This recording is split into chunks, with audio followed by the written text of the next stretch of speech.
Et bonsoir tout le monde, bienvenue dans ce nouveau point du soir sur la route du Rhum, destination Guadeloupe 2022, qui n'est pas terminée, hein, voilà, pour ceux qui...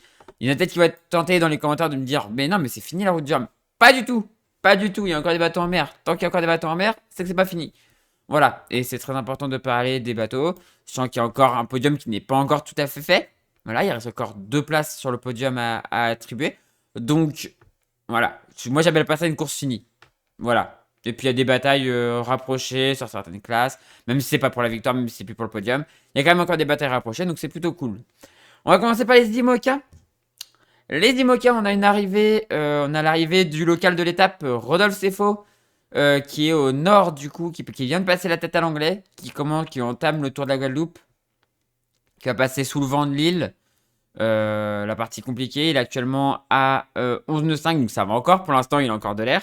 Mais derrière, ça va se calmer. Et il est à 49 000 de l'arrivée. Donc, une arrivée dans les prochaines heures. Derrière, on retrouve Nicolas Rouguet, donc Rodolphe Sefo, pareil, hein, qui n'aura pas validé une qualification pour le Vendée Globe, mais qui aura validé un nombre de 1000. Voilà. Derrière, on retrouve Nicolas Rouguet, qui est dans le même cas, qui lui est à 218 000 de l'arrivée. Donc, qui va arriver, il est actuellement à 12 nœuds, donc il va arriver dans les 24 heures. Voilà. Même dans moins de 24 heures, hein. Là, 12 nœuds à 228 000, 218 000. Ouais, c'est ça, c'est un peu moins de 24 heures. J'ai la flemme de faire un calcul, mais il va arriver dans les 24 heures, quoi. Et derrière, on retrouve Oliver Heer, actuellement à 592 000 de l'arrivée. On est le 27, je vous rappelle qu'il aura encore 2 jours pour arriver. Ça va être chaud quand même, ça va être très chaud. Malheureusement, je pense que... En fait, ils lui ont donné une bonification. Et là, en fait, on a le côté inverse de ce qui s'est passé sur le Vendée Globe. C'est-à-dire qu'en fait, sur une route du Rhum, et là, principalement là, quand le vent tombe, en fait, ça part par devant, quoi. Ça part souvent par devant. Et là, du coup, c'est parti par devant. Clairement, c'est largement parti par devant. Oliver Heer est en tête. Et donc, pas en tête, mais était derrière, pardon. Je suis fatigué ce soir, moi. Était derrière, et du coup, en fait, comme il s'est arrêté et tout, il n'a pas eu les mêmes conditions que ceux de devant. Ceux de devant, c'est très bien passé, et lui, c'est moins bien passé. On ne sait pas ce qui serait passé s'il avait pu continuer, hein, mais malheureusement, là, ça se passe pas très bien pour l'instant. 592 000 de retard, il a 34 heures de bonification, enfin de rendu du coup. Mais je suis pas sûr que ça suffise pour valider une qualification au Vendée Globe, malheureusement. Voilà. On passe donc maintenant, sinon tous là ils sont sur le dernier bord vers la line et ensuite les lines pour ces deux-là. Et ensuite, là, Rodolphe Sefo, lui commence son tour de Guadeloupe. En classe 40, on a eu normalement des arrivées. Donc on avait eu hier Marc Le Pesqueux. Ah bah non, non, j'ai dit une bêtise. Vous voyez, je suis fatigué. Le dernier, c'était Jean-Baptiste Daramy. Et je me rappelle plus, j'en avais parlé ce midi, mais oui, Jean-Baptiste Daramy est arrivé ce matin à 8h16. Et là, on a des arrivées en ce moment même. Visitant Didier Levourche en 23e position, qui est en train d'arriver, et qui est juste devant Kyrian Leborgne, qui est un petit peu derrière, à 8 nœuds 1 actuellement, à 8000 de l'arrivée, contre 6000. Donc il y a quand même 2000 de retard, mais voilà, ça va arriver dans les prochaines minutes. Là, on a une petite bataille autour du début du Tour de la Guadeloupe. Pierre Cazenave-Perret, en 26e position, va passer derrière Everial, mais rien n'est joué, hein. Il y a tout le Tour de Guadeloupe et ils sont très proches l'un de l'autre. Donc ça va se battre autour de la Guadeloupe. Et ensuite, derrière, c'est plus loin, on a Vogue avec un Krone qui est pas trop mal placé, qui est le plus à l'intérieur, donc qui devrait bien s'en sortir. Face à Greg Léonard en 27e position. Et derrière, on a une petite bataille entre Mathieu Claveau et Victor Just. Petite bataille ici, mais sinon, on a plutôt un quatuor ici. Ça va peut-être se battre tout autour de la Guadeloupe, ça pourrait être intéressant. Derrière, on retrouve Morgane Urso-Popon qui a elle aussi empanné, du coup, qui comme tout le monde, en fait, fait son bord vers le nord. Là, tout le monde, normalement, oui, c'est ça. Tout le monde est sur le bord vers la line. Et derrière, on retrouve Franz Bouvet sur Yoda. Suivi par Florian Guéguin. Là, c'est le petit train, hein. Clairement, c'est le petit train. Florian Guéguin. Ensuite, on a Maxime Co. Et en dernière position du groupe, on a Anatole Facon en 35e position. Si on regarde plus loin chez les classes 40, en 36e, on retrouve actuellement Hervé Thomas sur bleu-blanc, qui est en train de chercher le passage qu'on a vu là au point de ce midi. Et Rematis. Au point de ce midi, on avait vu un passage dans le... Voilà, on a un passage par ici qui semble s'ouvrir. Attendez. Voilà, là on a un passage 31h, 34h. Donc voilà, il vient chercher ce passage-là. Donc il devrait lui permettre de rejoindre l'Alizé et de finir sa route du Rhum. Et en dernière position, du coup, on retrouve Kenny Peprol qui joue des petits empannages, qui va continuer lui sur ses petits empannages en direction de la Guadeloupe, en direction de Guada. On passe maintenant au Rhum Multi. La bataille autour de la Guadeloupe commence entre... donc on avait vu les arrivées déjà la nuit dernière de Gwen Chaplin. Entre Flo de Philippe Poupon et Fabrice Payen. Donc la bataille commence.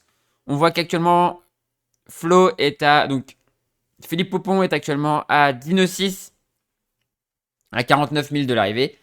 Et là, on a 11,6. Donc, il est un peu plus rapide, Fabrice Payen. Mais il arrive d'un meilleur angle, en fait. Il arrive d'un meilleur angle, c'est pour ça. Et il est 4,6 000 derrière.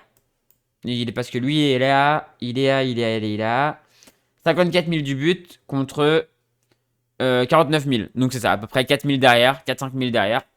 Donc, c'est encore jouable pour Fabrice Payen. À voir. Derrière, normalement, on devrait retrouver Pierre 2, mais Pierre 2, bah voilà, pareil, problème de localisation, donc on ne le voit plus. Et derrière ces trimarans, on retrouve les vieux trimarans, avec Charlie Capel à la bataille avec Christophe Beaugrand.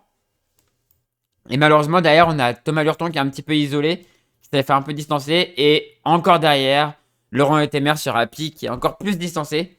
Donc c'est dommage pour eux. C'est dommage pour Laurent Etemer surtout. Mais c'est aussi dommage là pour Thomas Lurton parce qu'ils sont un peu distancés. Et après c'est dur de revenir. Mais leur objectif là tous, ils ont l'air de faire plutôt du VMG en direction de la Guadeloupe. Mais comme je le disais ce midi, c'est des bateaux qui ont des spies. C'est des trimarans avec des spies. Il n'y a plus beaucoup de bateaux, il n'y a plus beaucoup de trimarans avec spi maintenant. Je peux vous dire que déjà les ultimes ils en ont pas. Les multi 50 non plus. Enfin, les Ocean 50 non plus. Donc, les bateaux avec spi, ça se compte. Les trimarans avec spi, ça se compte sur les doigts d'une main, je pense. Hein. Enfin, dans les bateaux de course, je veux dire. Et en fait, ces vieux trimarans-là ont encore des spi. Et donc là, je pense qu'en fait, ils sont sous spi, ils descendent en VMG. C'est des bateaux qui descendent plutôt bien en VMG, ces trimarans-là, parce que c'est pas des bateaux qui ont besoin d'être très gités pour avancer. Enfin, c'est pas des bateaux qui ont besoin d'être calés pour avancer comme les trimarans de maintenant, qui ont besoin d'être un peu au reaching pour se caler et pour bombarder, quoi. Eux, ils créaient pas assez de vent en fait. Ils créaient pas assez de vent vitesse pour. Enfin, ils créaient pas assez de vent apparent pour bombarder et avoir un gros avantage à être très low fait quoi. Donc, être abattu avec ce genre de bateau, ça marche. Ça marche, ça marche. Alors que sur d'autres bateaux, ça marche pas. Donc voilà, ils ont l'air de vouloir faire de la VMG pour aller vers la Guadeloupe. On verra ce que ça donne. Et du coup, voilà, il manque Pierre 2. J'espère que c'est pas grave. J'espère que c'est pas grave, mais normalement il doit être pas très loin par là, je pense. On finit par les Rhum Mono du coup. Catherine Chabot est toujours deuxième. Mais il y a un souffle Rochelet qui arrive derrière. Il y a un souffle Rochelet qui arrive derrière. D'un monsieur que je connais bien. Et qui cracherait pas sur la deuxième place. Voilà. On va pas se cacher. Ce monsieur là cracherait pas sur la deuxième place. Donc elle doit sentir un souffle un petit peu chaud, tu vois, un petit peu. Elle doit avoir une jolie petite étrave bleue qui arrive là en mode bonjour, bonjour, bonjour, au revoir, au revoir. Voilà. Il doit être on fire. Là, le connaissant, là, il a 12 nœuds. Là, il pousse critère là. Là, il est en train de... Là, il est en mode fou furax. Il pousse critère, il est en train de se dire c'est peut-être possible, j'y vais quoi. Il pousse critère là à fond. Et là, il est proche de l'arrivée. Il pousse critère à fond, quoi.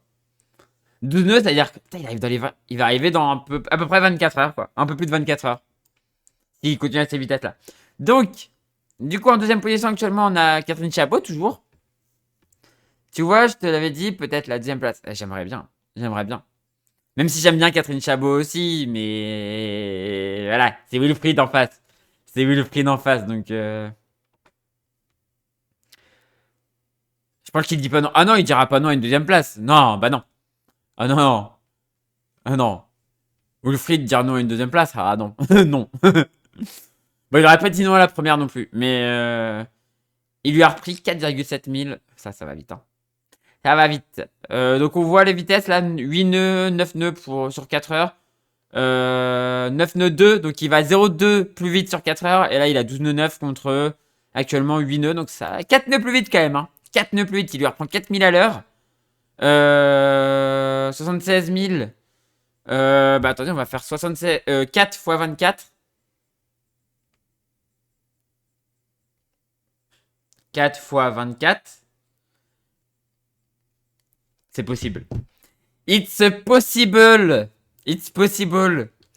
96 000, ça ferait. Moi aussi, j'aime bien Catherine, mais Critère 8 est plus beau que Cigare Rouge, je trouve, même si ce bateau est très élégant. Ah ouais, il est beau aussi, le Cigare Rouge. Hein. Il est très beau aussi comme bateau. Moi, je suis déjà monté à bord. C'était en 2018. Avant que je rencontre. Non, c'était avant ou après je rencontre Wilfried, je sais même plus. Enfin, c'était quasiment au même moment. Et Serge m'avait aussi arrangé un coup pour que j'aille visiter ce bateau. Et donc voilà. Donc, ouais. Donc la dernière position de Wilfried, 18h30. Dernière position de Catherine, 19h02. Donc c'est quasiment les mêmes. Mais vive Critère 8. Exactement. Donc voilà. Les deux sont sur le dernier bord normalement. Sont quasiment sur le dernier bord. Donc avant l'empannage pour aller sur la tête à l'anglais. Donc allez mon Will. Hein, allez à fond. On va regarder dans les prochaines heures si le vent va rester... ouais, le vent va rester à peu près identique. Donc let's go quoi. Let's go Wilfried. Allez, tu peux le faire. Tu peux le faire. Tu peux le faire. Donc voilà. Derrière, on retrouve Willy Bissant en quatrième position. Quand même une très belle course de Willy Bissant aussi. Suivi par Gilles Colubi. Magnifique course de Gilles Colubi aussi. Hein. Magnifique course de Gilles Colubi. Avec un petit pogo 12,50 je crois. Magnifique quoi. Olivier Mengarn sur Elora en sixième position. Suivi par Terranimo. Guy Pronier avec son bateau de croisière. Franchement c'est pas mal ce qu'il fait.